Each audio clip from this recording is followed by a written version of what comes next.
you're ready. Okay.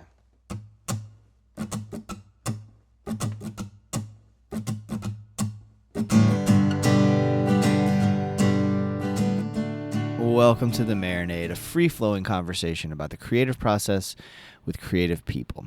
Each episode, we welcome musicians, actors, comedians, authors, visual artists, anyone who creates art to talk about how and why we make stuff. This is a bonus Jason's Journal episode. We do these anytime, really, I have an opportunity to have a creative experience, and most notably, it's when I'm covering music festivals, which I'm so grateful we get the opportunity to do. We are returning for the 9th annual Suwannee Spring Reunion. This is the 9th year in a row we have covered this festival in some capacity, and I've been come to Spirit of the Suwannee Music Park in Live Oak, Florida, for festivals as both a fan and a journalist since 2011.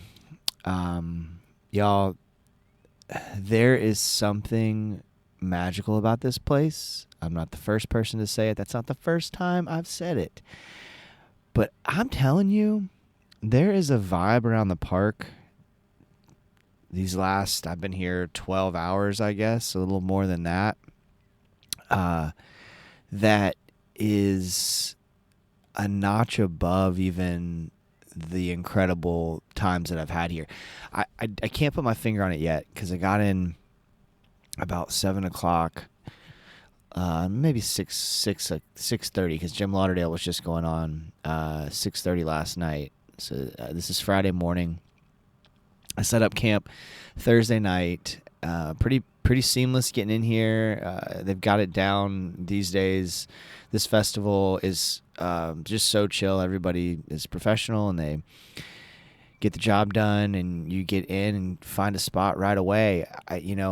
Getting in on a Thursday for a 4-day festival, for me, if you can swing it, is the way to do it. There's so many magical moments that happen on the front and back ends, the bookend of the weekend.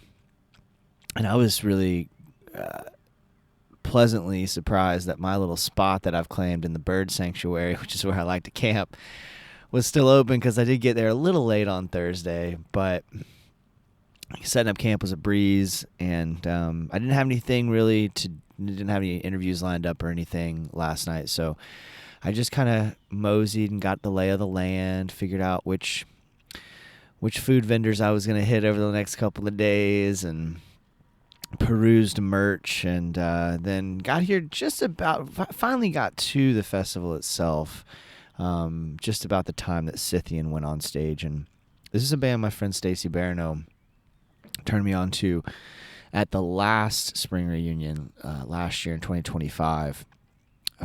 So much fun and so interesting. They'll play Irish folk songs, they'll play Ukrainian folk songs and sing in Ukrainian, and just real high energy, great, really fantastic performers.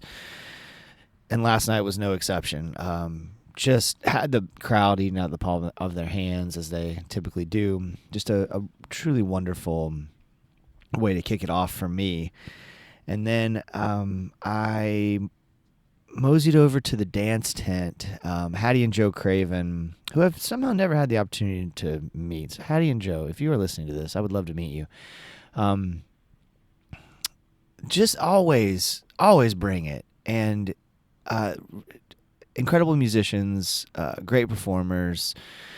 They played a lot of cool covers. There were a lot of, if you listen to this show, you know how I feel about covers typically. I'm picky about them. I'm not anti-cover, as some people have tried to paint me, okay? I'm just not necessarily, I want to hear what's your new song? What have you written? What's the new sound I've never heard before? What's the new angle on life I've never heard before? That's how I approach my own songwriting. That's what I typically prefer to see live. I'm not the one saying play the hits, Sure, I want to hear the hits, but I want to hear that new song or that unreleased song. And yet last night there were a lot of covers. Hattie and Joe played a bunch, and then later Blair Crimmins and the Hookers, who they were my festival find for myself here at this festival. It's been years now. I hesitate to guess exactly what year it was, but horns. I'm a sucker for horns.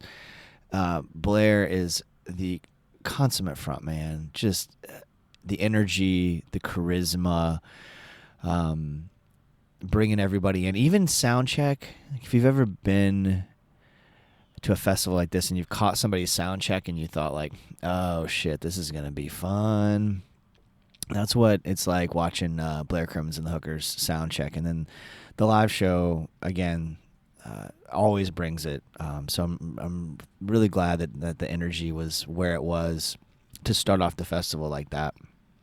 And then by this point, it was 11:30. They wrapped up. Which y'all, listen, I like a party, but for me at this point in my life, 11:30 is getting late. So plenty of my friends have heard me complain about shows starting so late, but that's festival life, right? Sets start late, and most people aren't getting up at the crack of dawn like I do to go talk about the day before and write about the day before. So anyway, 11:30, I was still kind of riding that wave of energy. Still felt good. So wandered down to the amphitheater in Donna the Buffalo, putting on one of their typical outstanding later night sets. And I caught the last 25 minutes or so of their set, 30 minutes. They wrapped up around midnight, and then I wandered back to camp. So late night for me, but well worth it. I was able to I didn't get to stop and catch any of the picking circles. Folks listening to this probably have been to Suwannee, but if you haven't, one of the charms of Suwannee is what happens after the festival sets are over, and many of the musicians who play that day will go into the campground, and these picking circles will break out. So, and you can find them all over around the lake, especially. So I just kind of did a lap around the lake and took in the sounds and sights, and then moseyed back to camp and finished off the beer that I'd been nursing for the last hour and a half, and got into my tent. It was cold. It got pretty chilly last night. As I'm recording this, I can see my breath. It's very, very cold, especially for Florida. But good news is, A, the vibes are immaculate. B, it is supposed to warm up today and be a very nice late 70s, like it's a decade, high 70s day. It does feel like the late 70s, or what I imagine they were like, I guess. Just really cool here, and I am so thankful to Aaron, who has us out here every year, sometimes twice a year. I'm hoping to make it back in October, and unbelievable that this was the first day. I've still got 3 more days to report on, y'all. I am prepping for an interview with Sean Camp, about to reach out to him right now, and then we're also trying to catch up with Jerry Douglas this weekend. I have some photos on the way. If by the time you're listening to this, hopefully those are up on marinadepodcast.com, as well as on our socials. Been pretty active on the socials, so if you're listening to this and you don't follow the Marinade, please make sure you follow us on everything, especially Instagram and Twitter, and go to marinadepodcast.com for updates on the show. We got so much cool stuff coming. I've got another 3 of these for y'all. These Jason's journals, as well as a conversation with Paul Kelly, and then a very special episode, crossover episode of the Marinade with the Records Revisited guys, Ben and Wayne, where we talked to Ron Pope ahead of his set at Tuffy's Music Box in Sanford, Florida, and we each brought 4 of our favorite protest songs, which made for a lively conversation. So much good stuff going on right now, y'all. Thank you for supporting this Marinade thing. Patreon.com/Marinade podcast if you'd like to support the show financially, or you can just Venmo or PayPal us at the Marinade. We have a lot of things in the works, and every little bit helps.